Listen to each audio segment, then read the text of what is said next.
Hey Slate listeners, I'm Christina Cauterucci, the host of Slow Burn, Gays Against Briggs.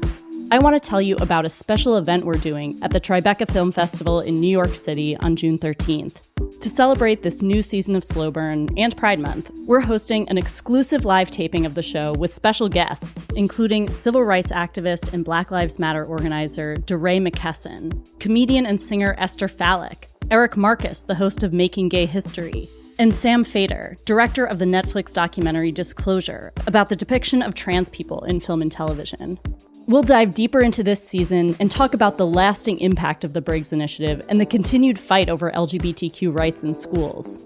It'll be the perfect way to celebrate Pride Month this June with LGBTQ stories and voices across generations. Again, that's June 13th at the Tribeca Film Festival in New York. You can get tickets now at tribecafilm.com/slowburn. Hope to see you there. I'm like, oh my God, like, please help. Like, I wonder if anybody else is going through this. Like, am I wrong for feeling this? Like, honestly, this person, the way they were communicating with me had me feeling that I was crazy. Welcome to How To, the show where people call in with their toughest questions and we find the perfect expert to give them guidance. I'm Carvell Wallace. So I will not be the first person, nor will I be the last, to make the observation that intimate relationships can be, let's say, messy. I mean, sometimes the messiest ones are those that span years or even decades. They might be on again or off again, or they have hurt and then forgiveness and then more hurt. And if you throw in addiction and abuse and maybe other toxic elements into the mix, what we thought was a loving relationship might turn out to be something else entirely. It's hard, or at least it can be hard, to get out of a relationship like that. Like you still love the person, or you think you do, and maybe it was like your fault a little bit. And maybe if you stay, you can now figure out how to do it right, how to love them into behaving better. But even then, it's hard to know what comes next if you do leave. Maybe this relationship wasn't as bad as you thought it was. Maybe this was as good as it could get. And maybe if you leave, you'll be consumed with resentment and regret and grief. And maybe it's just been too long. Maybe this relationship is going to be stuck with you forever. So, how do you move on? How do you really leave that person behind? Well, that's where we join today's guest, who we're calling Lynn. I'm trying to break away from someone and I'm really having difficulty doing it. It was someone I was in a relationship with. The person doesn't take ownership of our relationship or the things they did in it. And I'm really struggling on how to let that go and at the same time not feel completely crappy about myself. So if somebody can call me, that'd be great. Or if you can cover this topic in some way, it'd be great. Thanks. Lynn met his partner, who we're calling Dave, back around 2013, 2014, and they started chatting and they became friends. And at the time, Dave was going through a divorce and his business was struggling. And so I jumped in as a friend just to help. I literally leave my job at 4:30 and go down to another part of town and really help support the business because I saw him hurting, which I think I would have done for any friend. So Lynn was helping out the company and supporting his friend. And eventually, he left his 9-to-5 and started working full-time at Dave's wellness coaching business. After a while, he was doing pretty much everything. He was the office manager, he was chief operating officer, massage therapist, taking on clients, working as community liaison. And as Lynn became more entangled with Dave professionally, he also became more entangled personally. At one point, I was asked if I would be in a monogamous relationship with them. And I wasn't looking, I didn't think about it, but I was excited because here's, was someone I thought was really beautiful and had a lot of qualities that I admired and wanted. So I said yes. This initial yes may have been easy, but there were a few considerations that Lynn needed before really engaging in a relationship with Dave. See, Dave was struggling with addiction, specifically sex addiction. So Lynn wanted to know what he was getting into and wanted to ensure that all his needs were going to be met.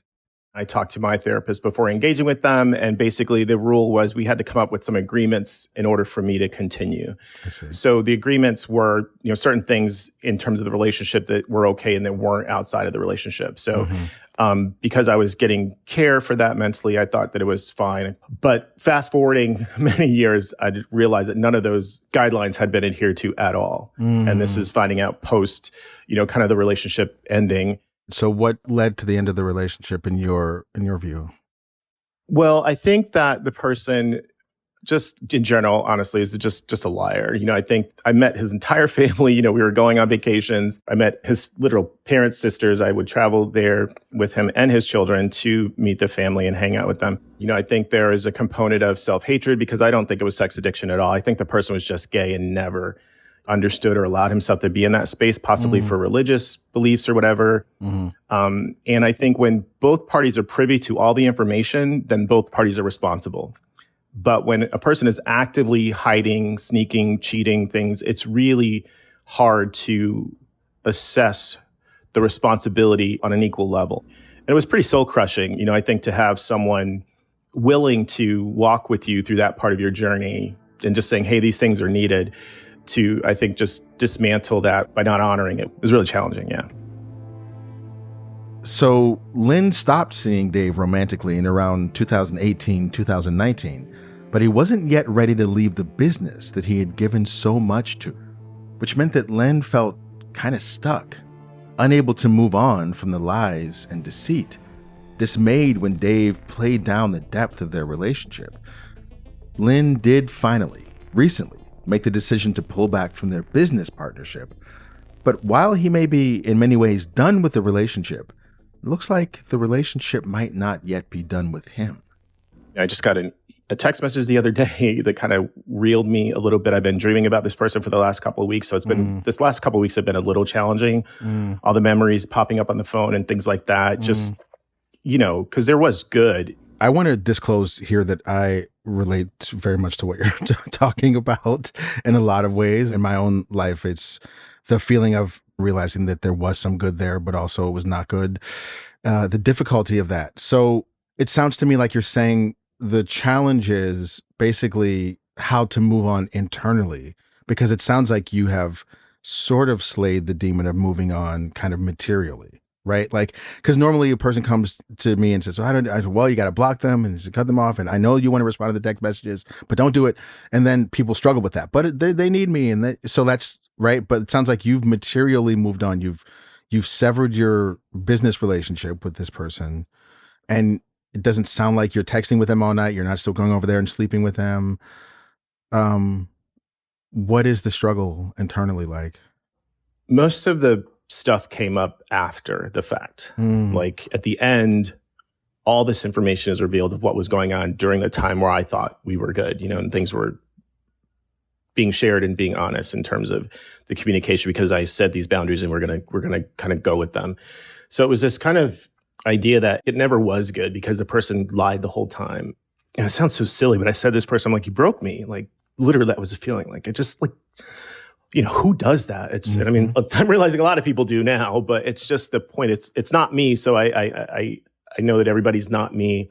I think the struggle is just reminding myself who I am and who I was before this person, and that all that love I gave was a benefit and was good, even though they treated it like nothing and manipulated it, I think, and used it to their own end without the respect it deserved. It still feels really hard to remember who I am. And then just wanting to lash out, and scream and like, well, we would be friends if you had just done this. But I'm like, we've had these conversations and this is a waste of my time and energy. If you didn't get it then, you're not going to get it now. And nothing I do is going to make this person get it. And that's also a problem. So today on how do you break up with someone for good? When you won't get the acknowledgement of the harm done, when you obsessively reevaluate the entire relationship after the fact, when you no longer trust your gut, when you mourn the time you won't get back, when you still long for the love you had. Well, in a moment, I'm going to bring in a good friend of mine who just so happens to have written the book on this. Don't go anywhere.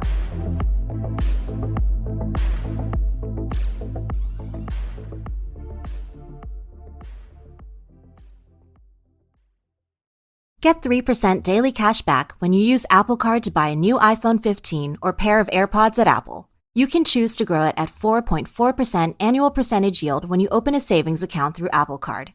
Apply for Apple Card in the Wallet app on iPhone. Subject to credit approval. Savings is available to Apple Card owners subject to eligibility. Savings in Apple Card by Goldman Sachs Bank USA, Salt Lake City branch. Member FDIC. Terms and more at applecard.com. Speaking of finances, summer, as you know, is a time of abundance. We travel more, we eat out more, we attend festivals and farmers markets and concerts. It's kind of an amazing time, right? But that same sense of exploration and joy and release, that is also the same reason that our budgets get a little woozy, right? Get a little lax. So how do you ensure summer fun without breaking the budget? Well, there's a couple of things you can do. The first and most important thing is to start by looking at upcoming events to figure out what things you really want to do and what things would be nice, but they're not necessary. Then start practicing what we call delayed gratification.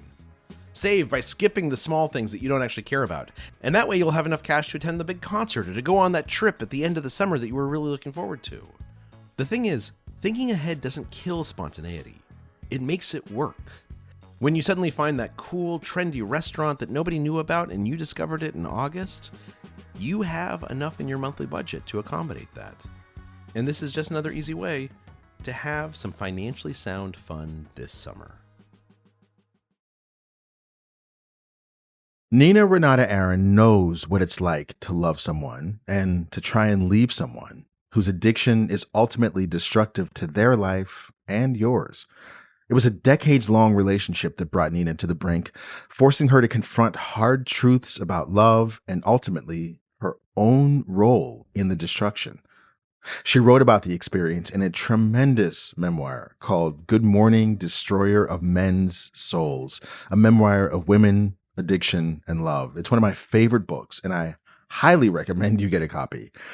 The book chronicles Nina's relationship with a man she identifies by the letter K. When she fell in love with Kay and got her heart broken by him, she was just a teenager.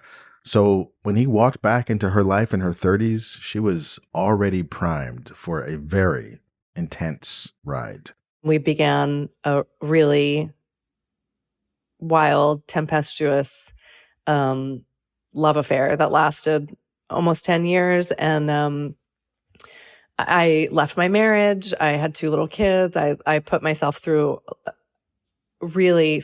hell trying to win this person's love. And I was in love with an idea of who he could be and what we could be together that we were never able to actualize because he had his own demons and was dealing with a really hardcore drug addiction.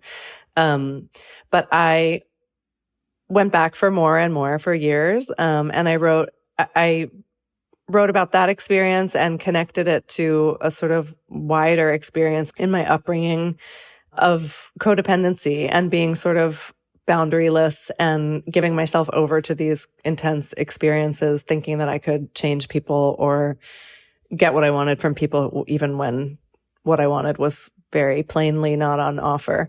But that relationship took me to hell. And I had to do a lot of work on myself to heal from that, which I have done, which is why I'm happy to be sitting here with you today. Nina, I want to now invite you in to just kind of give us your first impressions of what you hear when you listen to Lynn's story. Hi. I want to thank you, Lynn, Hi. for your vulnerability. And I just feel like a rush of empathy and love.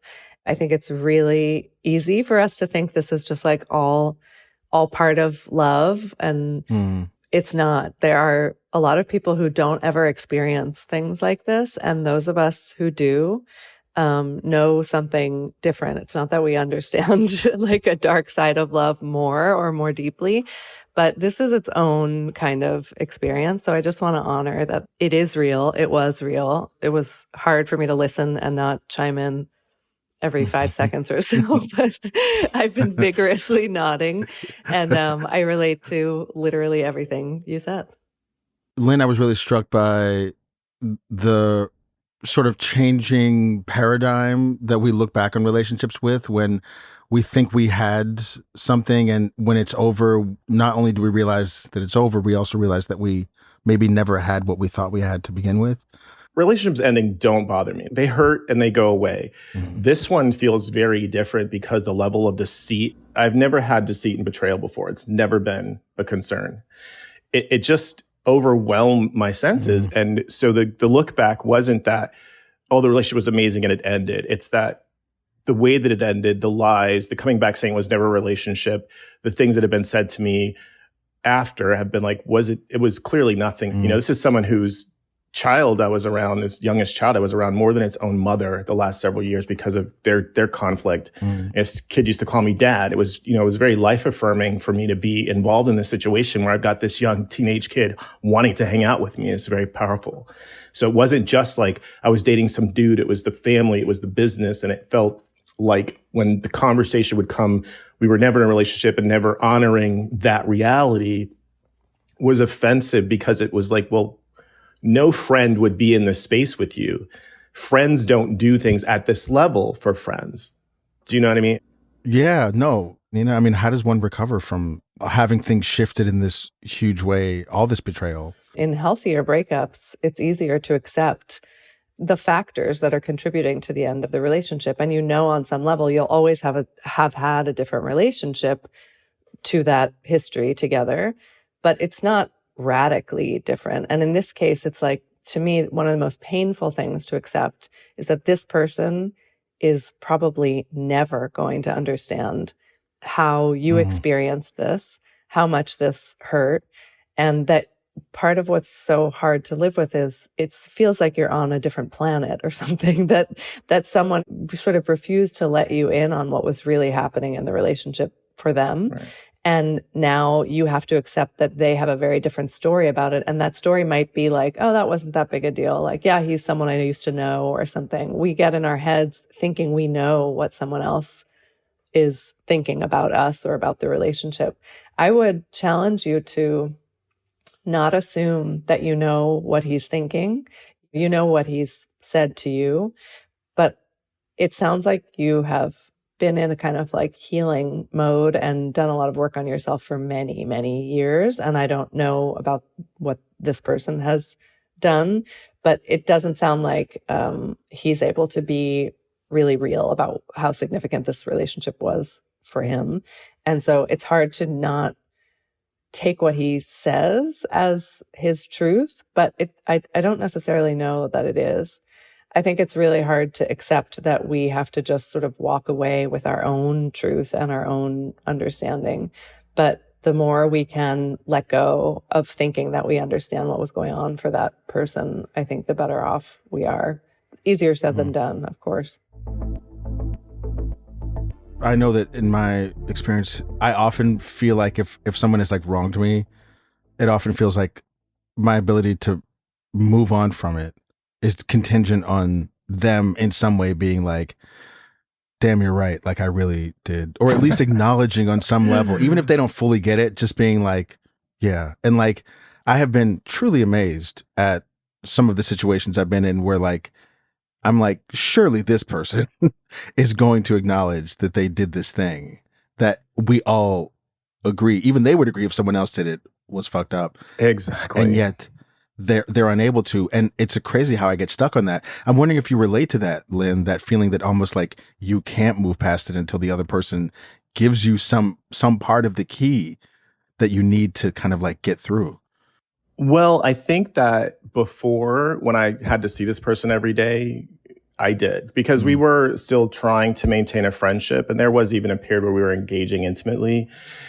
And I realized that I still wanted something that I never had, this person's commitment to me. And I think that I've moved past the need or the desire for that, like to want this person's justification. Because as Nina said a moment ago, I realize I'm never going to get that. And it is a struggle. So while I'm telling myself, it's like, nope, I'm not going to talk to him again.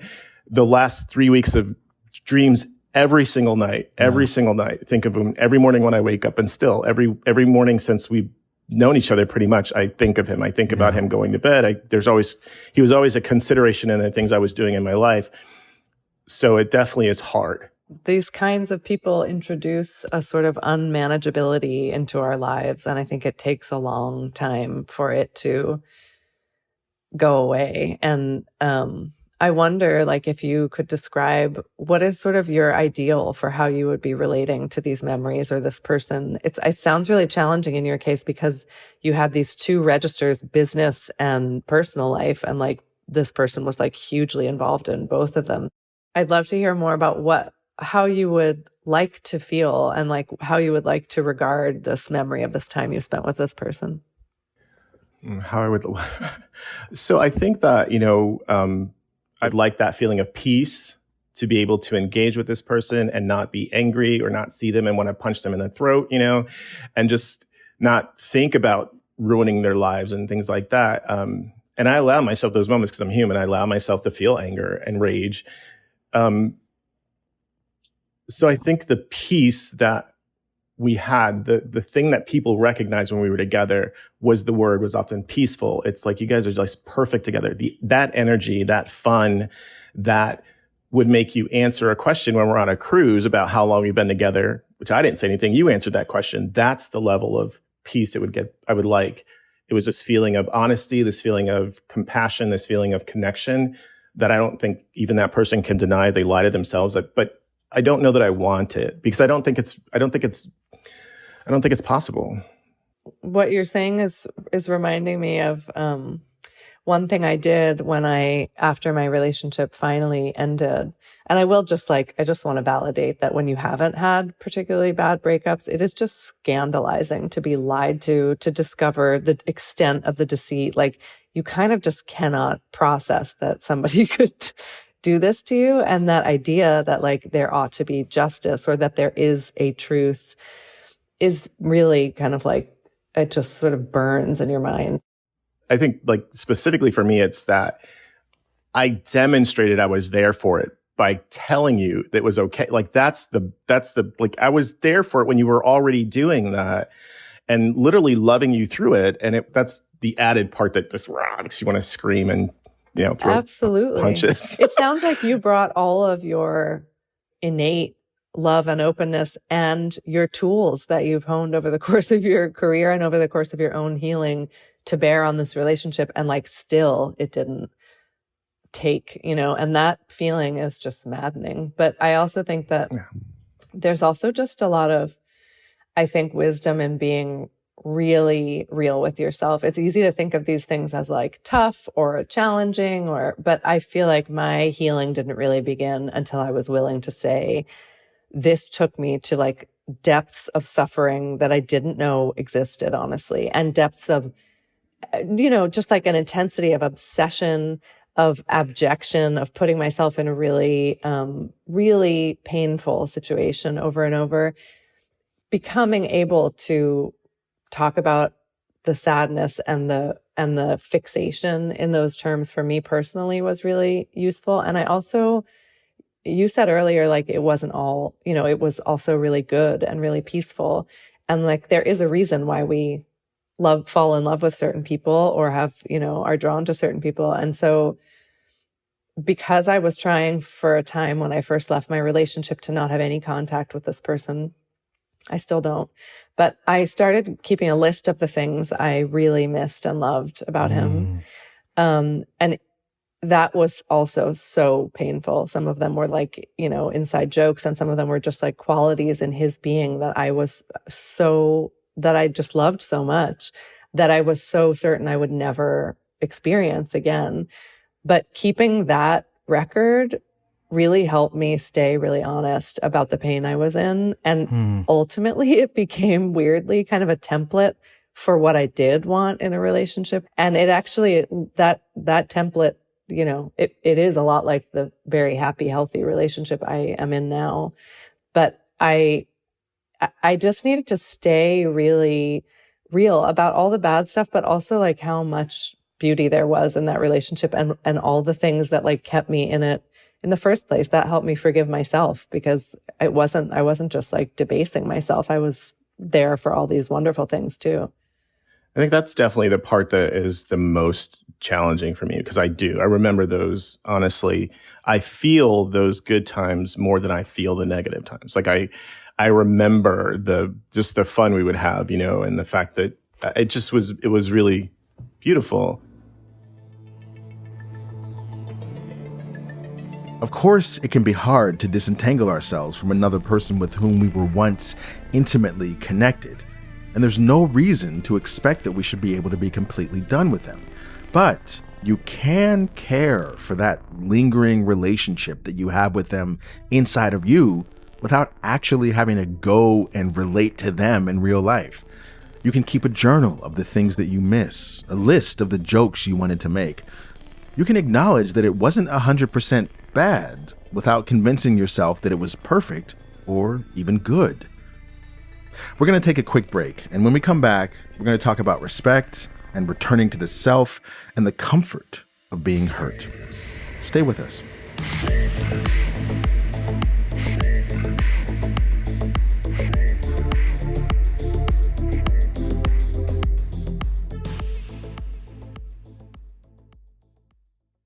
Get 3% daily cash back when you use Apple Card to buy a new iPhone 15 or pair of AirPods at Apple. You can choose to grow it at 4.4% annual percentage yield when you open a savings account through Apple Card. Apply for Apple Card in the Wallet app on iPhone. Subject to credit approval. Savings is available to Apple Card owners subject to eligibility. Savings in Apple Card by Goldman Sachs Bank USA, Salt Lake City branch. Member FDIC. Terms and more at applecard.com. This episode is brought to you by Defender. For those who embrace the impossible, the Defender 110 is up for the adventure. This iconic vehicle has been redefined with thoroughly modern design. The exterior is reimagined with compelling proportions and precise detailing, and the interior is built with robust materials and integrity. The Defender capability is legendary, whether you're facing off-road challenges or harsh weather conditions. Built for the modern explorer, the Defender 110 lets you go further and do more. And cargo capacity means more room for your gear. To drive the Defender is to explore with greater confidence. Powerful innovations like the intuitive driver display and award-winning infotainment system keep you connected. Innovative camera technologies deliver unobstructed views and effortless maneuvering. Ready for a wide range of adventures, the Defender family features the two-door Defender 90, the Defender 110, and the Defender 130, which seats up to 8. A vehicle made to go further. The Defender 110. Learn more at LandRoverUSA.com/Defender. Get 3% daily cash back when you use Apple Card to buy a new iPhone 15 or pair of AirPods at Apple. You can choose to grow it at 4.4% annual percentage yield when you open a savings account through Apple Card. Apply for Apple Card in the Wallet app on iPhone. Subject to credit approval. Savings is available to Apple Card owners subject to eligibility. Savings in Apple Card by Goldman Sachs Bank USA, Salt Lake City branch. Member FDIC. Terms and more at applecard.com. We're back with Lynn and Nina Renata Aron, author of Good Morning, Destroyer of Men's Souls. It also sounds like, and correct me if I'm wrong, that you came into this relationship with a number of reasonable expectations, like, for example, the expectation that because this person is in the mental health field, that they're going to have some capacity to operate in a mentally healthy way. That because you have done a certain amount of work and have dealt with trauma and dealt with your ability to show up with people with kindness and love and with respect, as a principle, that showing up that way in the relationship would then mean that you would be treated with kindness, love, and respect by someone who claims to love you. And part of what is really hard about situations like this, I think, is that those expectations that we have that are reasonable expectations are unmet. And it leaves us kind of scrambling like, well, then what the hell does anything mean? Like, if I show up in this way where I've done all this work and I've listened and I've cared and I've held space for you and I've helped you with your business and your family and your children and I've done all the good things, and yet you still treated me like an enemy, what does that mean for anything? First, my question for you, Lynn, is does that resonate for you as like a lingering question? This thing of like, if I can show up in this way and still be treated this way, what does that even mean? So for me, yeah, I think that I think that this person is notorious for saying expectations are future disappointments. Mm-hmm. Yes, if you don't voice them. if you don't voice them. And there are standard expectations when we meet people as human beings. Like, let's be real. If I meet you and we befriend one another, I don't expect you to hurt me. It's possible, but I don't expect you to actively choose things that are going to hurt me, to lie to me, to cheat me, to steal me. It happens, but I think there are expectations, and I think that when you vocalize your needs, which are seen as expectations, I'm telling you this is what I need to be in this situation with you, and you lie about it, it was no longer an expectation. You just declined without verbally acknowledging your inability to meet someone's need. And it's the other person's job, I think, or expectation of them is to say, I can't do that. It's honesty is the thing. It's just being truthful. Hey, I can't meet that need, so don't expect that of me. And then if I say, well, okay, no worries, then I'm the blame for whatever happens in the future. Yeah. Nina, like, how do we deal with this shattering of expectations that happens in relationships and dynamics like this? It's a really interesting question. How do we cope with that shattering? And I think that that's the perfect word for it. I think unwittingly, maybe when we're dealing with people who are really damaged and living in a certain kind of dysfunction or needing to live by certain kinds of lies or deceits in order to survive their own life, we end up sometimes doing a lot for those people in order to be kind of visible to them. In my relationship, I think I was frequently like giving more than I could afford to give and doing a lot, sort of thinking I was making deposits as like a good person into an account from which I could later withdraw like love or support or something like that. And it ended up just backfiring every time. And I really exhausted myself trying to model what a good person is or does. And I hear that a little bit in what you're saying, Lynn, because it sounds like you honestly have your shit so together in terms of like taking care of yourself and being aware of your own, character in this really nuanced way, and being willing to be accountable as a person. But I just think that we end up sort of being like, you know what a good person does? Shows up for someone else's child, shows up as a business partner, does that, and we're constantly trying to make ourselves legible to someone who like just can't read in this metaphor. Or I think that, but coming back to this idea that it sort of makes you think like, if this didn't work, does anything make sense, or could it ever make sense again in a relationship with another person? I think this is why, I will disclose that most of my healing took place in the context of 12-step recovery, and mostly in Al-Anon, which is the 12-step program for friends and family of alcoholics and addicts.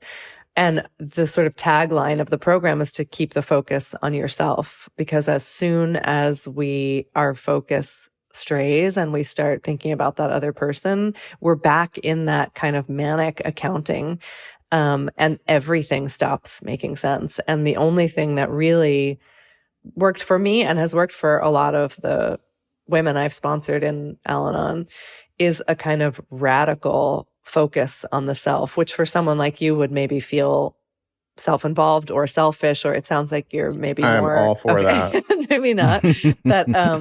But I think every single time I started kind of like taking this guy's inventory, I would try to just bring the focus back to myself. And the same was true for all the forms of self-care that we know help us learn to like ourselves more again.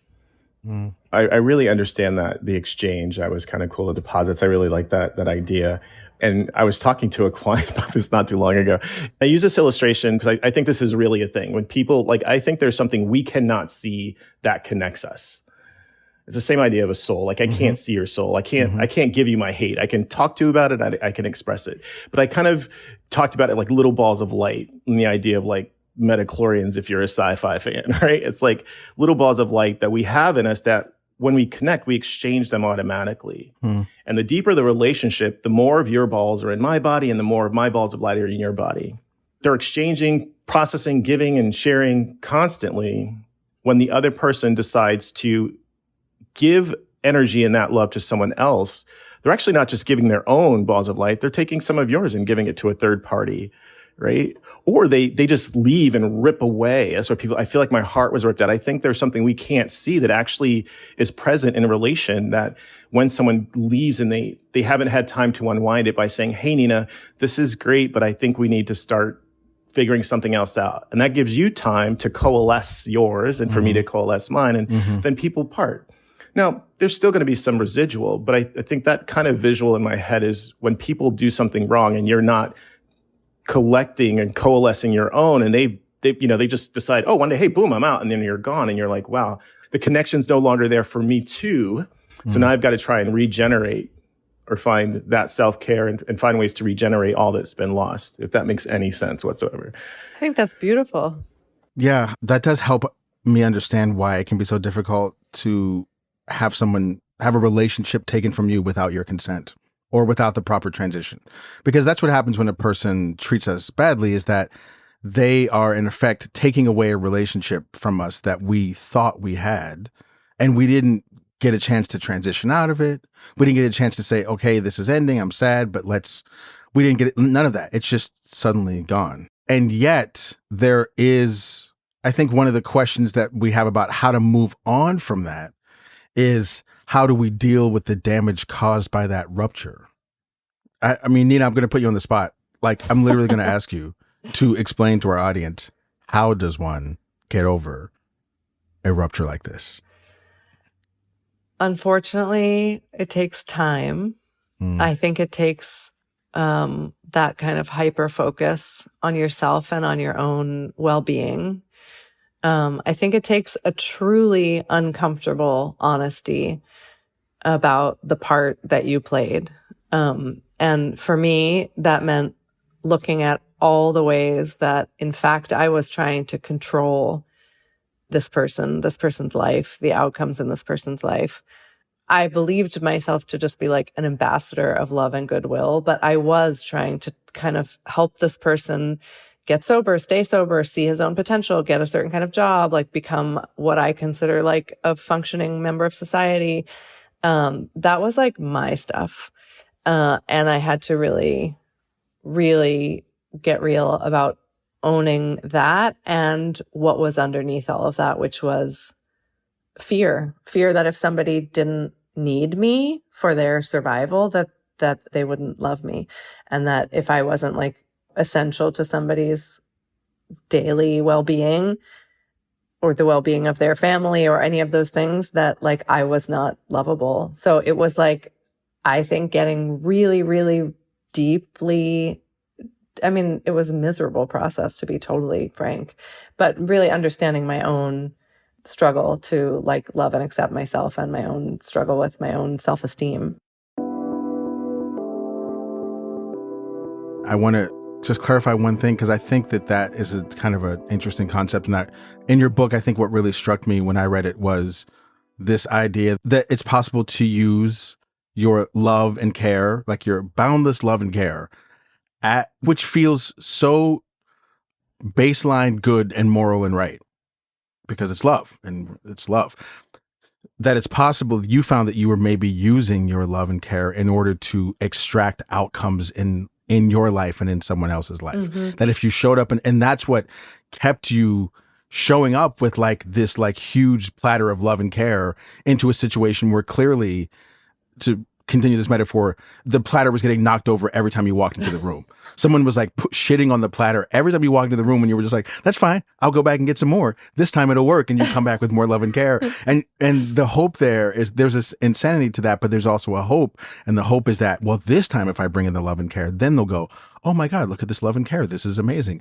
I will turn into the person that you thought I could be. Totally. And I had to zoom all the way out in order to see, oh, I'm actually much more comfortable being the put upon, resentful person carrying the platter of love and care again and again and again than I am saying, here's what I need in a relationship. And if I'm not getting that, I'm not going to stay, or making myself vulnerable enough to even like know what I wanted, what I think is a good relationship. I just was really, really comfortable like doing for others. And I think that a lot of these things are patterns. And I also think it's important to know that like that doesn't mean that the love wasn't real, that it wasn't passionate, that it wasn't, you know, in my case, like truly life-changing. And I'm now far enough out that I can not, you know, just talk about that person in disparaging terms, but really like see the fullness of that experience and how important it was to like get me to where I am now.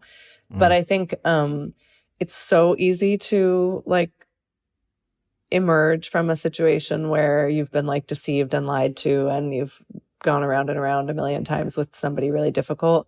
It's easy to just be like, that person is trash and I deserve better. But like getting really more deeply into like what we were doing there in the first place and how we can avoid ending up there again. I think that's like the really icky work of it, but I think that that's what really does the trick, and being willing to just like sit in that uncomfortable focus on ourselves. And this brings us to a few more insights from Nina. First of all, it takes time. I know that seems obvious, but time is typically the thing we have the most trouble accounting for. Like once we decide we want to be over the relationship, we think that it'll just happen. But we can be ready before we are ready, if that makes sense. So like, if it's taking longer than you want, then that might not be a problem. That might be exactly right. And most importantly, at least for me, a lot of the reason we return to fucked up relationships is because we have, on some level, the belief that if we just behave lovingly enough or show enough care or whatever, then we can actually change the other person's behavior. Not only is this not true, but this is a belief that keeps us tethered to unhealthy dynamics. Once you truly recognize that it's not about you, that it's not about how you love, and that it's not possible to manage their behavior with your own, well then it becomes a whole hell of a lot easier to say goodbye and mean it. Nina, you talked about how it helped you get to where you are today. Can you tell us where you are today? How would you describe where you are today versus where you were, say, 5 years ago? That's a great question. I was able to see how these kinds of relational patterns were like present in every domain in my life. And I was able, by doing this kind of focusing on myself and getting underneath to all the like fear and icky feelings of self-hatred, to start to outline a different way of being that involved like setting boundaries, which is really uncomfortable, and changing dynamics in a lot of those spaces. Now, today, I say no a lot more in a lot of relationships. And I am in a really happy, secure, wonderful, loving, passionate relationship with a man who knows all of my story and all of me, and who I've been able to be really real with about this whole experience and struggle that brought me to this place. But I feel really seen in a relationship. And it's all of this stuff is like hard to locate or quantify or talk about in really rational terms. But I do believe that for people for whom this resonates, like there is work to be done that I happen to do in Al-Anon, but that can be done in any context that I think positions us well to like get the love we need, which I finally have. As you're talking, I'm like, that's a reality. And I'm also like, like, you know, it's like, but it is actually beautiful. And I think as you were talking, what I was saying to myself is, you know, this is what you want and you know, this is what you deserve. Like, yeah, this is okay to want this, which I had been questioning. I do think that relationships like this have the tendency to make us question, like, if what we believe is real. And that's the worst part of it in my experience. So, Lynn, I'm wondering if you have any advice for people who are listening right now, who are maybe, 3 months to a year behind where you are. What do you have to say to them? I don't really know. So I think something that came up was get over. I heard that. And that has been something that's always bothered me, because it comes with this idea of, if you get over it and you turn around, where is it? So I think for me, it's like, you both used the word, I think the icky part, like it's get into it, like to really process it, to touch it, to like get it all over you. and see what it is, get in it, dig it up, find your parts in it, and then clean it up. That for me, the advice would be, there's nothing wrong with you. You are in pain, and that's okay. Ownership, accountability was another word that came up, which is what Nina was speaking to, I think, was accounting for ourselves, and really just pay attention to your part and their part, and allow your feelings to flourish, whatever they are. Don't apologize for being angry. Don't be apologizing for calling someone a douchebag, even though that may not be how you see them all the time. It's just allow yourself to go through it and remember that there's nothing wrong with loving people. It's true that there is nothing wrong with loving people. But loving people can be complex, tricky work when we keep abandoning ourselves to chase something from them. I once heard it said that the real definition of a boundary is the distance in which you can love someone else and love yourself at the same time. And maybe those dynamics where it's not possible to do both force us to choose one over the other. It may be a painful choice, but it also may be a life-saving one. I want to extend a huge thank you to Lynn for trusting us with his story, and of course to Nina Renata Aron for all her compassion and wisdom. Good Morning, Destroyer of Men's Souls is linked in the show notes.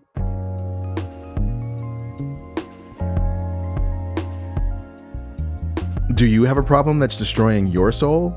If so, send us a note at howto@slate.com or leave us a voicemail at 646-495-4001, and we might have you on the show. And if you like what you heard today, please give us a rating and a review and tell a friend, because that helps us help more people.